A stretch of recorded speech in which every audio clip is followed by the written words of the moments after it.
大家好，我是 Motoko， 这是我眼中的我，这是别人眼中的我。由于太过高估自己，所以这次想跟大家分享 CT5 更换的新坐垫。前阵子骑着 CT5 去云林找朋友，经过台17线的某个路段，停红灯时，路面刚好有些高低差，短足的我处于垫脚状态。突然一股强风从左侧吹来，车身瞬间被强风吹到倾斜。或许是肾上腺素激增，又或许是 CT5 的车重不重，我用尽全力才将车身扳正。CT5 坐高为800mm， 对于短足的我来说还是有点吃力，所以我选择了 G-Craft 降低型坐垫。它的外观造型有点类似 CT10 的坐垫样式。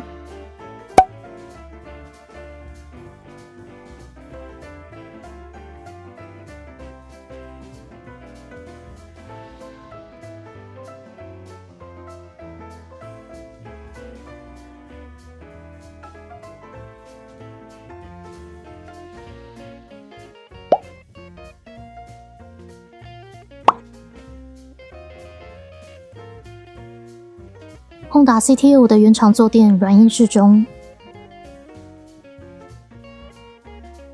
而 G-Craft 降低型坐垫偏硬。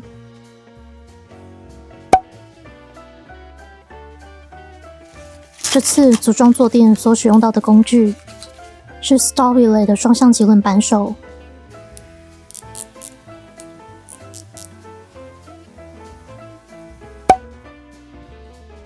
我习惯放上一块橡胶垫，可以止滑及放置工具和零件。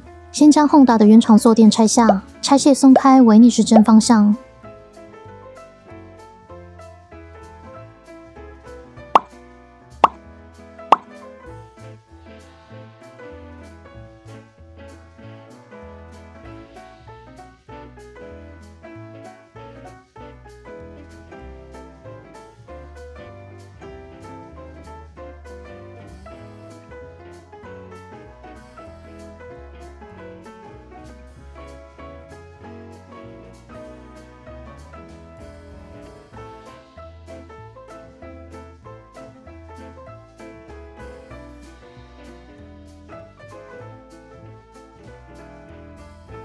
组装锁紧为顺时针方向。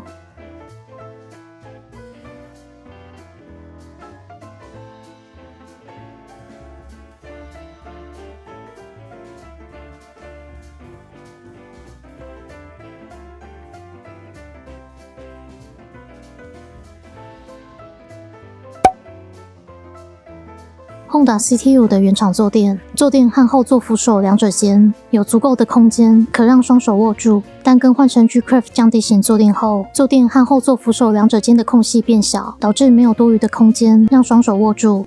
Honda CT5 的原厂坐垫，单脚或双脚着地后，只有脚尖部分能接触到地面。换成 G-Craft 降低型坐垫后，脚掌前端可以接触到地面，有明显的降低感受，多了些安心感。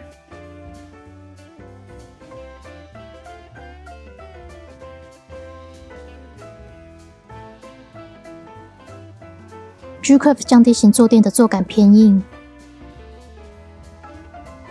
而 Honda CT5 的原厂坐垫软硬适中。目前多为短距离骑乘，之后若有长距离的骑乘，会再跟大家分享长途骑乘的感想。那 CT5 的新坐垫分享暂时到这边。如果喜欢这支影片，请帮我按赞、订阅、分享、开启小铃铛。我们下次见。